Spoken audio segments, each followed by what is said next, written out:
Alô, amiguitos! Hoje a gente vai dar uma folga para o São Paulo, porque esse é um canal de São Paulinos, mas esse aqui é um canal de futebol, de um cara que gosta muito de futebol. E hoje foi um dia importante para o futebol brasileiro, dia da convocação final para a Copa do Mundo, que vem aí a partir do mês que vem. Estados Unidos, Canadá e México. E todas as vezes que tem a Copa, eu comento aqui também, gosto de comentar, e acho que hoje, apesar da apresentação do Dorival Júnior lá no São Paulo, acho que o assunto convocação supera, não acho que eu teria outra oportunidade de fazer um vídeo sobre esse assunto. Sei que tem muita gente que gosta, que vai comentar comigo aqui também. Então hoje no canal Tricolaço, na nossa resenha da semana, o assunto é a convocação da seleção brasileira e a volta definitiva e triunfal do Neymar às portas da Copa do Mundo. Será que foi correta? Será que não foi correta a convocação do Neymar? Será que ele merecia? Será que ele não merecia? Será que é importante ele estar no grupo mesmo sem estar no melhor da sua forma? Será que ele vai atrapalhar? Será que ele vai ajudar? São perguntas, e todas elas pertinentes, e que a gente vai levantar aqui na nossa discussão. Então vamos à lista de novo, para quem ainda não pegou, só para lembrar, né? Então a lista tem os goleiros Alisson, Ederson e o Everton. Na defesa, o Alexandro do Flamengo, lateral esquerdo, Bremer da Juventus, Danilo, Douglas Santos, Gabriel Magalhães, Ibanez, Léo Pereira, Marquinhos e Wesley. No meio de campo, Bruno Guimarães, Casemiro, Danilo do Botafogo, Fabinho e o Lucas Paquetá.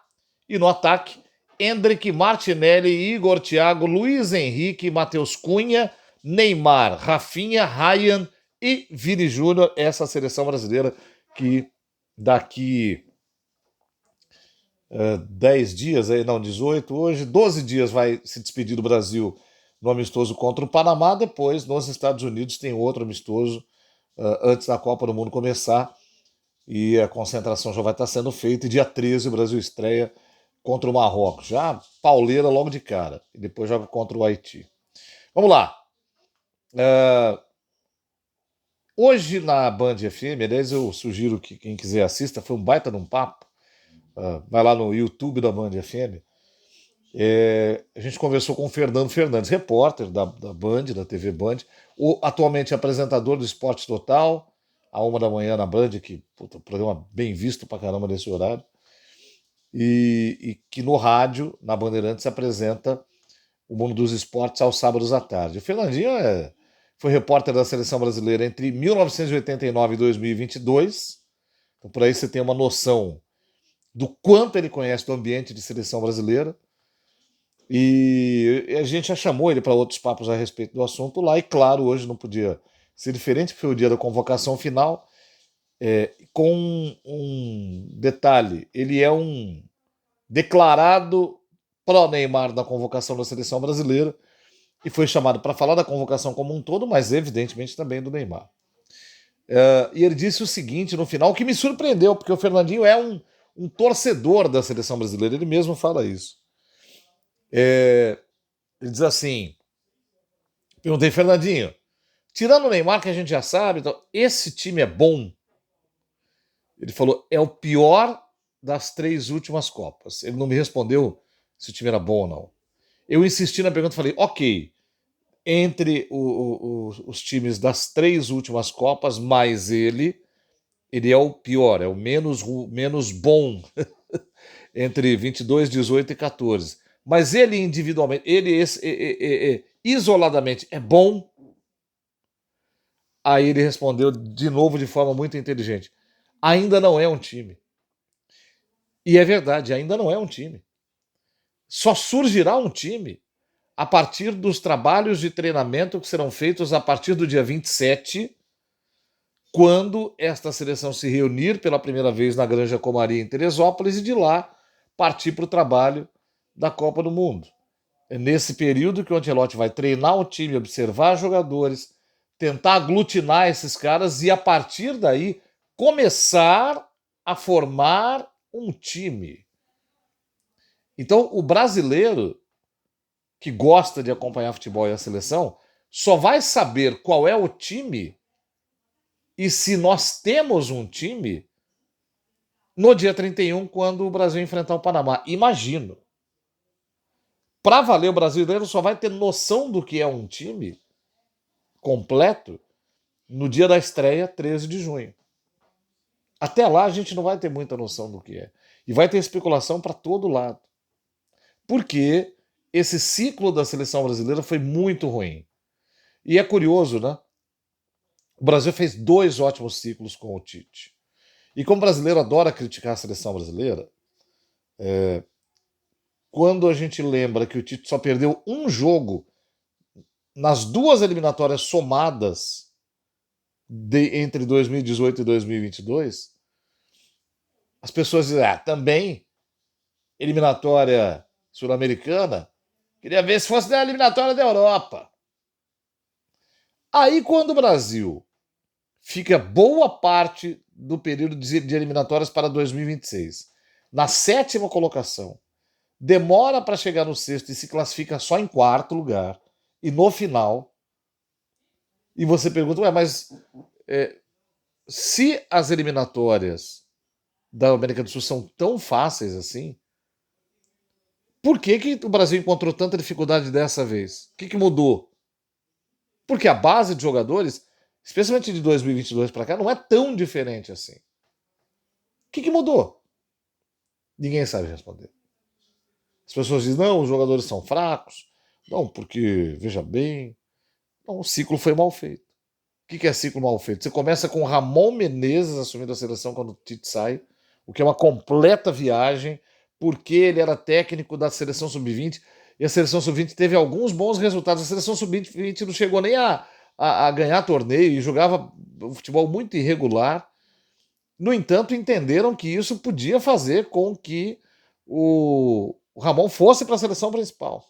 Foi um fiasco. Quando viram que não dava certo, resolveram lançar a mão. Aí o Brasil tentou contratar o Ancelotti uma primeira vez e não conseguiu. Aí o Brasil lançou mão de Fernando Diniz, o nosso mago. Que eu continuo achando que para o futuro é o técnico que mais tem cara de comandante da seleção brasileira pelas suas ideias de jogo, que na seleção brasileira combinam muito. Começou até razoável nos 2 primeiros jogos, ganhou um, empatou outro, mas o resto foi uma completa catástrofe. O Brasil não jogava nada. Era um time perdido. E aí partiram então para o campeão dos campeões. Como o Brasil como não havia perspectiva de um técnico estrangeiro de ponta, e havia uma grande discussão no Brasil, quem é que tem que ser o técnico e tal, chamaram o campeão dos campeões. Quem é o campeão dos campeões? Dorival Júnior. Atual campeão da Copa do Brasil. Aliás, é atual também agora, né? Mas na época, atual campeão da Copa do Brasil. Que havia sido no ano anterior campeão da Copa do Brasil e da Copa Libertadores da América. Então, na sequência, em 2 anos, ele ganhou Copa do Brasil, Copa Libertadores da América, mais uma Copa do Brasil, pronto. Esse é o cara. Foi para a seleção brasileira. Começou muito bem, com 2 amistosos difíceis. Na Europa. Ganhou da Inglaterra em Wembley, empatou com a Espanha em Madrid. O Endrick apareceu na seleção brasileira, foi um espetáculo. Só durou aquilo. Copa América do Dorival foi horrível. Com aquela famosa rodinha de jogadores onde ele não podia entrar. E aí o Brasil ia ter que arrumar uma solução real. E aí o Edinaldo, que era o presidente da CBF na época, foi lá e bancou e contratou o Ancelotti. O Ancelotti chegou e é desde então, pouco tempo depois do final da Copa América, o técnico da seleção brasileira. O que tem em comum o trabalho dele de lá até agora com os anteriores? Que o final do Diniz, todo o ciclo do Dorival e todas as eliminatórias do Ancelotti até aqui não tiveram Neymar.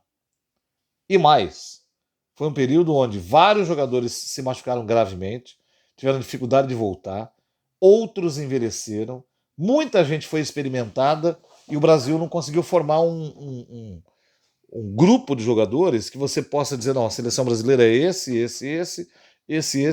Então, e é uma seleção mexida, porque em algum momento desse ciclo, ela era uma seleção mais ou menos pronta, que mais ou menos todo mundo conhecia.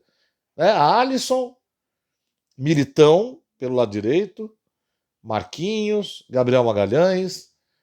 Aí você tinha lá do lado esquerdo, além do Alexandre, você chegou a ter o Guilherme Arana, que se machucou e não voltou. É, Casemiro, que ficou fora também, porque também machucou e voltou agora. Bruno Guimarães, que vem aí de uma renovação já na Copa de 22. Lucas Paquetá, que estava sendo convocado no ciclo e depois se machucou e depois voltou e estava mal na Inglaterra. Aí voltou para o Flamengo, só está voltando para a seleção agora. Nós tivemos nesse período o Gerson muito aproveitado muitas vezes. No começo do ciclo o Neymar, depois sem Neymar sempre Rafinha e Vini Júnior por ali e com uma alternância de jogadores de miolo de área a cada convocação. Então já teve ali Pedro, teve Matheus Cunha que está indo para a Copa, teve João Pedro, teve, enfim, teve uma infinidade de jogadores ali. Teve improvisação do Rafinha como 9, enfim, uma série de coisas que foram feitas tentando ajustar, mas até por causa dessas mudanças, da troca de técnico, do machucado, no Brasil nunca teve um time base e esse time base vai mudar de novo. Né? Porque você não tem mais o Militão que está machucado, o Rodrigo, que eu esqueci de citar aqui, também machuca e não pode ir para a Copa. O Alisson quase não vai, mas está aí de volta. E aí você não tem mais, como não tem mais Militão, você tem que trazer um outro cara para fazer o lado direito, porque só o Danilo não adianta. Então o Danilo fica de zagueiro de lado direito e o Wesley fica de lado direito e eventualmente de lado esquerdo. O Alexandre pelo lado esquerdo é um jogador muito irregular, já com idade avançada, mas é da posição nos últimos anos o que de melhor se apresentou por ali, porque o Wendel e Alex Telles não conseguiram firmar lugar, porque Guilherme Arana perdeu chance de vez depois da segunda contusão e das más jornadas quando ele estava voltando a ser convocado. E o Douglas Santos, que surgiu naquele período, foi embora rápido do Brasil, estava sendo pouco visto, não era tão monitorado e não voltava à seleção. O Renan Lodge, que teve um período lá no começo, quando ainda estava no Atlético Paranaense, de boas impressões na seleção brasileira, caiu vertiginosamente de produção. Uh, tem voltado a atuar bem, mas demorou. Joelinton, jogador importante de meio, mas é jogador que se destacou na Europa, que começou via nos ciclos do Dorival, do próprio Diniz e tal. Estava vindo com o Ancelotti no começo dele, não voltou mais porque se machucou, porque perdeu espaço, enfim. Então, um time que não existiu em nenhum momento. Agora ele pode, talvez, passar a existir. É um time que pode ganhar a Copa do Mundo? Se você só bater o olho assim, não. Mas é importante ressaltar o seguinte: prestem atenção nos campeonatos na Europa, nos nossos campeonatos aqui na América do Sul. E repare, o futebol, não está formando grandes craques nos últimos 3, 4 anos. Não existem Neymares por aí. E também não existem Messis, não existem Cristianos Ronaldos. Tem jogadores muito bons que não têm o peso desse aí, mas que também já estão chegando no final da carreira. Kevin De Bruyne. Rodri, espanhol, que teve uma contusão séria, praticamente não jogou no ano passado e parte desse, agora que está voltando. O Cristiano Ronaldo, que já não é um protagonista. O Messi, que também não vai ser um protagonista. Esses caras são os grandes protagonistas ainda. Tem um ou outro bom jogador, mas o restante é gente nova, em qualquer lugar. Então, por exemplo, quem é que está coalhada de craque? A França. Porque a França tem material humano para formar grandes seleções, pelo menos desde 94 para cá, com frequência. E o Brasil também teve, mas diminuiu a sua frequência. E a Espanha, que passou por um outro processo. O processo da Espanha foi de renovação. Trocou-se o grupo de 2008, 2010, 2012. Um outro grupo foi apresentado. Teve lampejos. Deixou no ar a impressão de que pudesse encantar em 2022, mas saiu cedo da Copa. Mas tem a mesma indicação dessa vez. Porque na Espanha você vai encontrar os irmãos Jackson, Lamine Yamal, Olmo, jogadores de muita qualidade, que ainda são muito jovens e que dão uma qualidade, que dão uma força para esse time absurda. Do lado da França, você não precisa nem dizer, é Mbappé, Olise, Cherki, cara, é uma legião de jogadores fantásticos, fantásticos, que por onde jogam estão criando problema para os outros. Então, quando você olha só para os jogadores e fala, essa aqui é a seleção. Depois é um grande misturadão. Você vai encontrar Harry Kane na Inglaterra. Ah, tá. Vamos lá, porque tem a geração da Inglaterra, né, que todo mundo fala. Eu adoro Premier League, gosto dos times da Inglaterra, gosto da seleção inglesa, mas assim, esses caras não me convencem lá menos do que. Não me convencem lá mais do que em 2022, que eu achava que eles podiam ganhar a Copa. Podem ganhar dessa vez também? Podem. Mas o time agora me convence menos. E aí você tem o resto tudo muito igual. Você tem eu falei do Kane na Inglaterra, né? Tem alguns outros jogadores bons, mas que não são os craques. Você ainda tem o Memphis lá na Holanda, você vê. O Memphis é mais menino. Não surgiu ninguém assim. Eu falei do Kevin De Bruyne aqui, lá na Bélgica, ainda vai para a Copa, mas já está envelhecido. Falta esse grande cara em cada time. E só sobraram Messi, Cristiano Ronaldo e Neymar um patamar abaixo. Então o futebol é mais coletivo, menos artístico e menos imprevisível com jogadores mais comuns. E isso acontece no Brasil também. Tudo isso para dizer o seguinte: acho a França muito favorita, acho o time de Portugal muito bom, independentemente do Cristiano Ronaldo. Não é por ele, é por jogadores bons que existem lá hoje.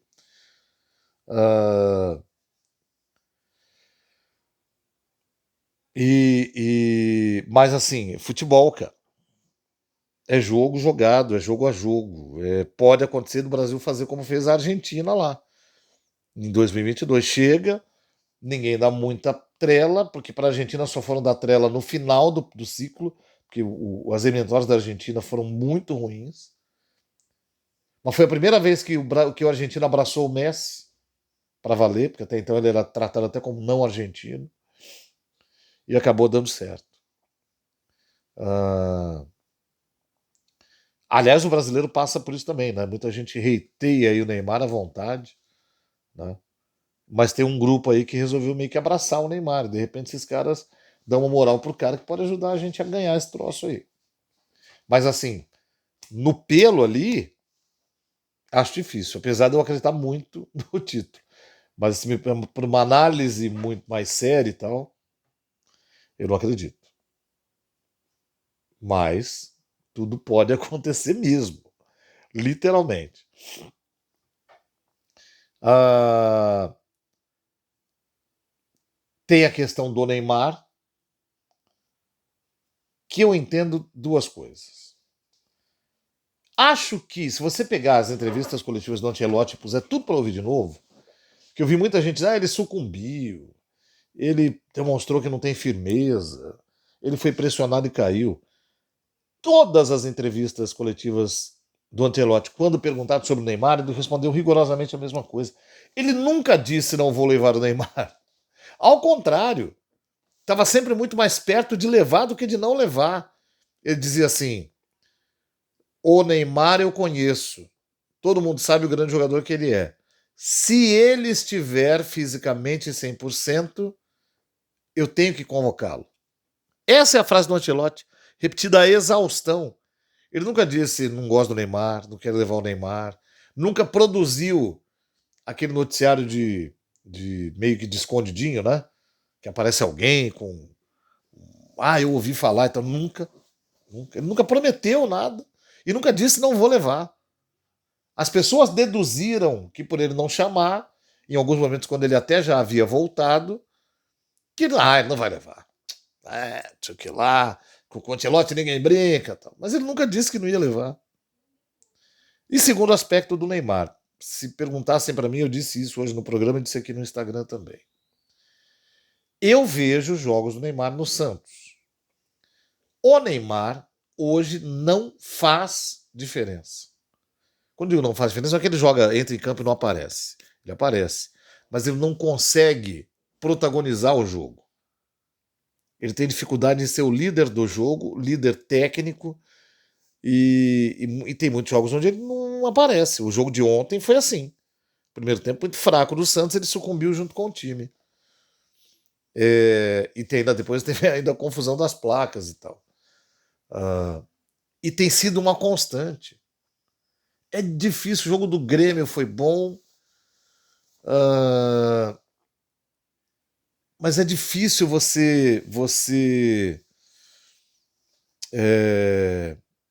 caramba, agora me foge a palavra. É difícil você não considerar que o cara tem alguma coisa para mostrar ali. Mas também, ao mesmo tempo, voltando a falar do Santos, é difícil você achar um motivo de puta, tem que levar. Não teve nenhum jogo, você teve lampejos. Você fala, nossa, o Neymar e tal. Mas só por aquilo ali, nenhum outro jogador vai. Então por que o Neymar vai?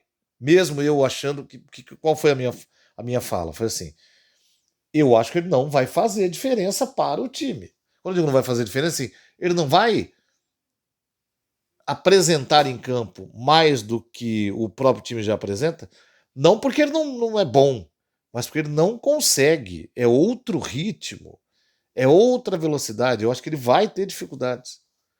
Agora, se me perguntar pregressamente, para mim, pro gosto pessoal, eu sempre adorei o Neymar. E eu nunca imaginei a Copa com o Brasil não tendo o Neymar. Eu só passei a não imaginar quando ele pifou mesmo. E não conseguia voltar. Ele voltou da cirurgia, mas aí jogava um jogo no Santos, o outro não jogava, o outro não jogava, jogava o terceiro, aí no outro não jogava. Então isso vai gerando uma insegurança. Você fala, meu, esse cara não tá resolvendo nada.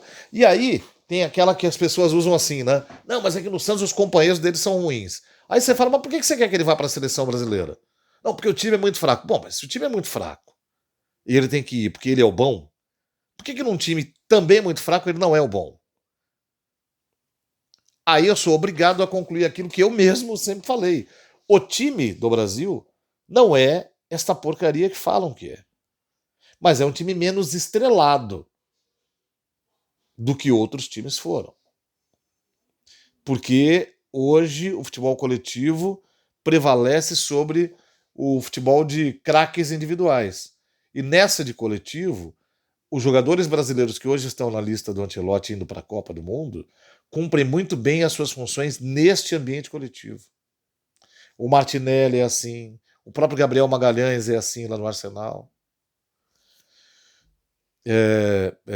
Você tem o Rafinha que é protagonista, o Vini Júnior que é protagonista. Curioso, o Vini Júnior não é um protagonista na seleção brasileira, mas ele acabou de fazer 25 gols na temporada, que é um feito alcançado só pelo Cristiano Ronaldo e pelo Kaká no Real Madrid.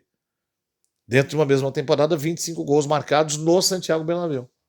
Essa é a marca do Vinícius Júnior, que quando chega na seleção brasileira, no total ele fez 6. Isso aí do Vini Júnior era só nessa temporada. Mas não adianta dizer não pode jogar, porque vale a mesma coisa pro Neymar. Esse cara pode abrir uma tampa e encontrar uma solução em poucos segundos.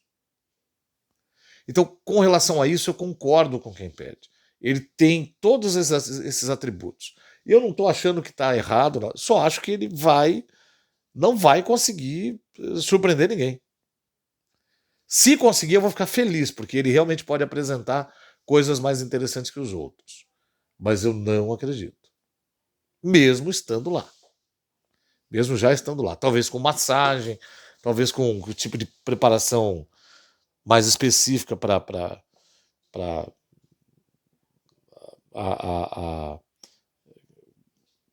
fisicamente falando, para o cara ir deixando de sentir dor, aquela coisa toda. Isso pode ajudar o cara a produzir mais, produzir melhor. E aí não digo voltar a ser o Neymar de 2015, mas ser um Neymar que possa ajudar a fazer diferença para a equipe.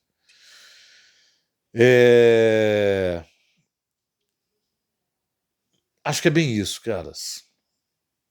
Tá convocada. Só para terminar dos outros jogadores. Então você tem jogadores que atuam hoje em nível coletivo muito bom. Eu falei, citei o Gabriel Magalhães, tem o Martinelli do lado esquerdo, o Rafinha aqui no Barcelona é um protagonista igual o Vini Júnior é no Real Madrid. E aí eu falei dos 25 gols, o cara tira o cara pra merda. Guimarães é jogador de coletivo. Até o Paquetá é jogador de coletivo. Ele não é uma força individual. Então esses jogadores eles não costumam explodir. Por isso que às vezes as pessoas acham, é muito fracassado e tal, tem que estar o Neymar lá. Mas o Neymar, em nenhuma outra Copa foi ele o diferente. Né? Então, essa diferença, esse pró, esse positivo, vai ter que vir desse grupo que está aí mesmo. Não tem muita invenção. De quem eu senti falta? Do Pedro. Eu acredito piamente que o Pedro deveria estar no ataque do Brasil. E acho que a vaga do Igor Thiago é dele para valer. Mas eu também não posso desprezar que esse cara faz algo diferente na Premier League. O time dele disputa a parte de baixo da tabela e ele conseguiu fazer gols apenas menos que o Haaland na Premier League desse ano. Se você não olhar para esse jogador, você é burro. Ah, mas quem é? Não lembro. Não interessa. Vai lá ver o Campeonato Inglês, ele joga lá e joga pra caramba. O Raya, ele saiu do Vasco jogando bem e ele tá na Inglaterra jogando bem. Então não pode ignorar. O Rafinha não brilha na seleção agora, mas o Rafinha é o top 5 da Europa nessa temporada, cotado para a bola de ouro. É o grande líder técnico do Barcelona. Como é que eu não vou chamar esse cara, cara? Ah, mas a seleção não joga. Mas a seleção joga uma vez a cada 6 meses. Não dá para você não levá-lo, porque ele é o craque do Barcelona. Quem joga no Barcelona é o Lamine Yamal da seleção espanhola. E o craque do Barcelona é o Rafinha. Como é que você não leva ele? Tá vendo como é diferente, inclusive, da relação do Neymar com o Santos? É isso. Eu gostaria que as pessoas entendessem isso e não fossem tão radicais. Nem o anti-Neymar, nem o pró-Neymar. O que a gente viu de pró-Neymar radical nos últimos tempos é uma coisa surreal. Ao ponto que acho que o grande, entre aspas, momento foi do maluco que escreveu aí, claro, viralizou, quando o Rivelino fala algo parecido com isso, que ele gosta do Neymar, o Neymar joga bem, mas ele acha que o Neymar não estará preparado para a Copa. Foi uma opinião que ele deu, como todo mundo dá opinião. E um cretino escreve lá, falou o comum da bola. O Rivelino é um dos protagonistas de 70, cara, um dos maiores jogadores da história do futebol do Brasil. O radicalismo chega a esse ponto. O cara para passar pano pro Neymar, ele precisou diminuir o tamanho do Rivelino, porque o Rivelino nem viu que aconteceu um incidente lá. Que coisa ridícula, cara. Meu Deus do céu. Meu Deus do céu. Então agora eles estão falando, eles estão tudo chorando. Imagina. Eu adoro o Neymar, cara. Mas eu não visualizo ele fazendo diferença em campo, dominando. Pode ser que o clima de Copa, o confinamento de concentração, o técnico conversando, faça isso aflorar e melhorar. Vai ser bom para ele, inclusive. Mas eu só vou acreditar vendo. De resto, é uma convocação boa. Os goleiros, muita gente contesta também. Mas o Brasil passa por um outro problema. O Brasil que produziu goleiros muito bons. O Brasil nunca foi uma nação de goleiros até os anos 80 e nos últimos 35 anos produziu grandes goleiros. Passou a produzir. Essa produção parou. De 2014 para cá não tem nenhum grande goleiro surgindo no Brasil. Né? Tem alguns aí que são coletivos e tal. Isso faz diferença. Faz diferença na hora de uma conversa assim. É isso, gente. Falamos então de seleção brasileira. Aí vocês podem opinar, dizer o que acham, enfim, é isso. É bom falar de futebol também. Aquele abraço para todo mundo, valeu!